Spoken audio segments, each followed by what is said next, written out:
Всем ассаламу алейкум. Многие жалуются на новую Весту, то что стук в передней части подвески, как наш брат старший Абдул Развал говорит. Вот стук суппортов.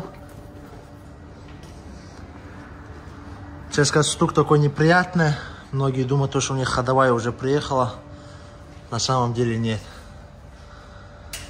Нужно подкладывать туда резинки, дорабатывать. Доработки это от компании Lada.